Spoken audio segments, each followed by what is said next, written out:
Sometimes the story behind the story is actually the most fascinating part.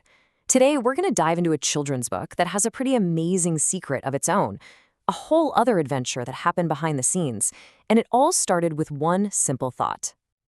It all kicked off with this one sentence. After finishing a book they really didn't like, author Bradley Charbonneau and his son just looked at each other and said, "We could do better than that." And with just those 5 words, they didn't just decide to write a better story, they launched an incredible real-world family adventure. So that real-world decision to write a book, it became the spark for the fictional quest they were about to write. And as you'll see, the line between their reality and the story they created together started to get really blurry right from the very beginning. Okay, so check this out. This is where the two worlds just line up perfectly. In real life, the goal was to take on a bad book by writing a better one. In their story, The Secret of Kite Hill, the mission for a dad and his sons, Lai and Lu, is to get their dog's ball back from this mysterious, kind of spooky thicket. See? Both journeys start by facing a challenge and deciding to step into the unknown. And this brings us to the story's point of no return. Picture it. The family standing right at the mouth of this dark, totally overgrown tunnel. It's dusk, it's spooky, and the dad even admits he's trying to act adultly, but he's just as creeped out as his kids. They've got to make a choice. So that journey into the dark tunnel becomes the perfect metaphor for what the authors themselves were doing, taking a journey into the wilderness of a brand new story. And this is it, the moment of commitment. The dad in the story, following his kids, just slides into the literal darkness of the tunnel. He's leaving the familiar park behind and plunging into a world with no map. And that is exactly what the real-life authors had to do with their imaginations. So just like the characters entered a physical unknown, the authors, a dad and his 2 young sons, had to dive into a creative one.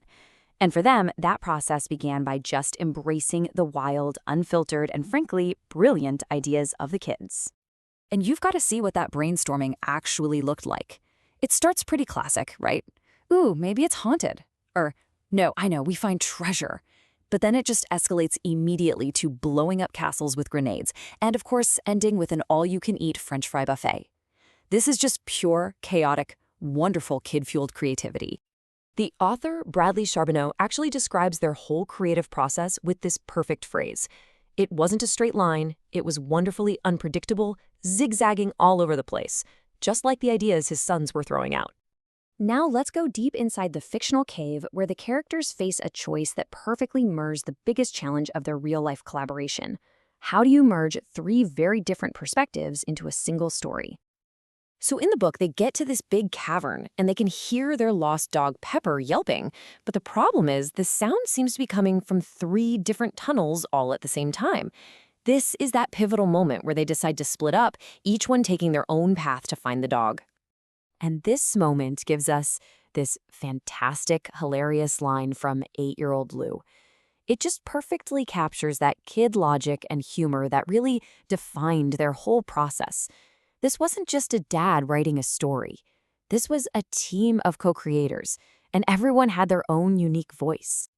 And the contrast in what they all experience is, well, it's huge. The dad's tunnel is basically a journey into parental anxiety that leads to a dead end. Meanwhile, the boys' tunnels are filled with these epic, heroic tales. We're talking farting on aliens and knocking out giant spiders. So the challenge was clear. How do you possibly merge adult realism with that kind of boundless childhood imagination? What's so cool is the author actually includes this note to the reader acknowledging that tension. He knows splitting up the characters defies all parenting wisdom. But as a collaborative storyteller, he feels like he has to honor the ideas of his co-authors, his sons. It's this fascinating balance between being a dad and being a creative partner. So this brings us to the central question. How did they actually manage this creative chaos?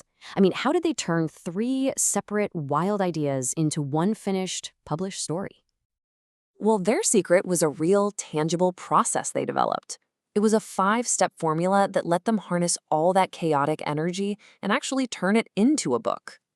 And here it is, the 5-step Charbonneau Method. Step 1, the boys come up with the wild scenarios. Step 2, dad provides the structure and writes a chapter. Step 3, the boys edit and, of course, get totally sidetracked.